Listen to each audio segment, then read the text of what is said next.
Assalamualaikum. Hai, sorry. Makan sikit. Lapar kan? Topik saya pada ini berkaitan dengan jual beli. Tak kisahlah jual beli mana-mana pun.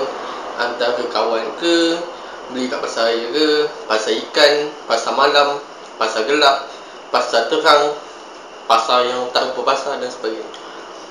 So, dalam jual beli ada satu konsep iaitu tawar menawar. Semua pernah dengar kan tawar menawar ni macam ni. Macam-macam konsep lah tawar menawar. Kira kalau kita beli barang dengan member, tawar menawarnya lain. Kalau kita beli dekat kedai runcit, tawar menawarnya lain. Kalau dengan orang yang dah lama kita kenal pun, tawar menawar dia lain juga. So konsep tawar menawar ni, pada saya ada beberapa aspek lah. Ada dalam 4 konsep yang berbeza.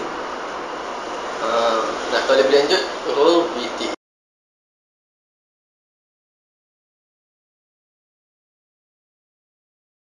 Bro, aku datang dari Beli semata-mata nak beli handset kat kedai kau. Aku minat lah handset ni. Berapa satu? Kau nak beli handset tu kan? 700 lah aku jual. 700 kau cakap dengan aku. Aku macam tak percaya lah 700 handset macam gini. Bagi lah aku diskaun 600 ke 500 setengah ke. Pelik lah. Kan member. Okey lah tu. Lepas diskaun member. Kalau tak ada ni aku nak letak 700. Diskaun apa macam tu? Ni harga asal berapa ni?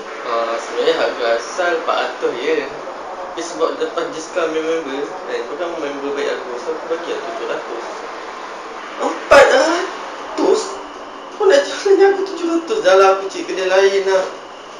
Bohong lah kau.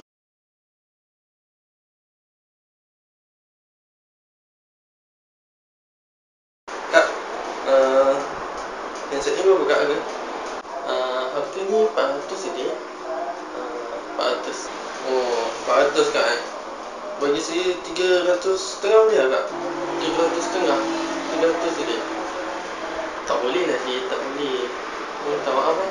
Okay lah, kalau 300 setengah tak boleh, akak bagi saya 300. Boleh lah kak? Tolong akak. Senang sangat benda kak. Dia dah melampau.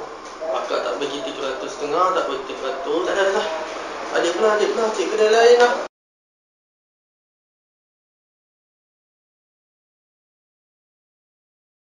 Kak, harga handset ni berapa kak? 400 kak kan? Saya tengok kedai lain kak, baru 300 kak. Kak jangan nak bohong saya kak. Kedai lain punya pasal lah. Yang awak nak beli kat sini kenapa?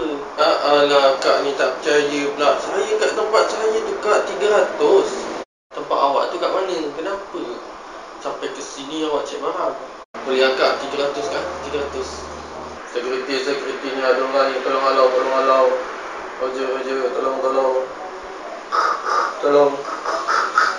Boleh tak apa kak? Tak payah panggil security kak. Tak apa, saya tahu jalan sini kak. Okay. Terima kasih kak. Terima kasih.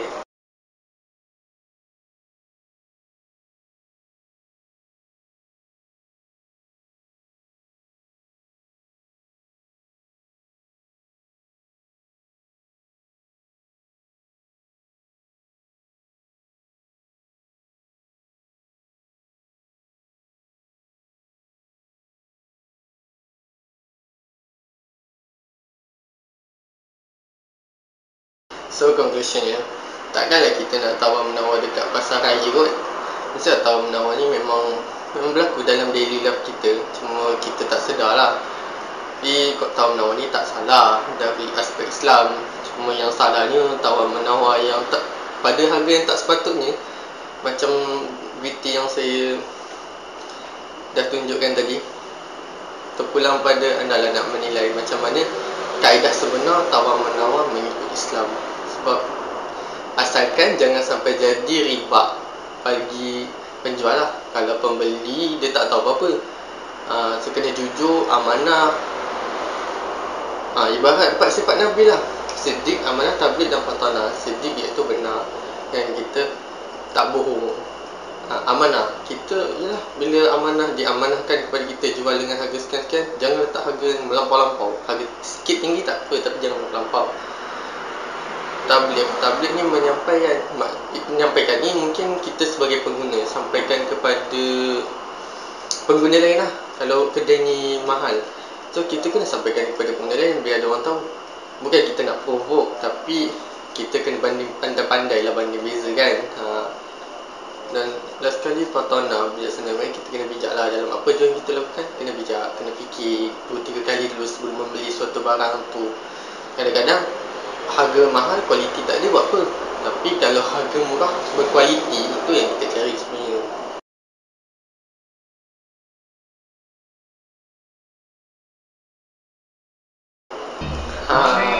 Biar review pun dah nak dekat. So, jangan lupa mengundi. Mengundi itu adalah hak anda, suara anda dan tanggungjawab anda.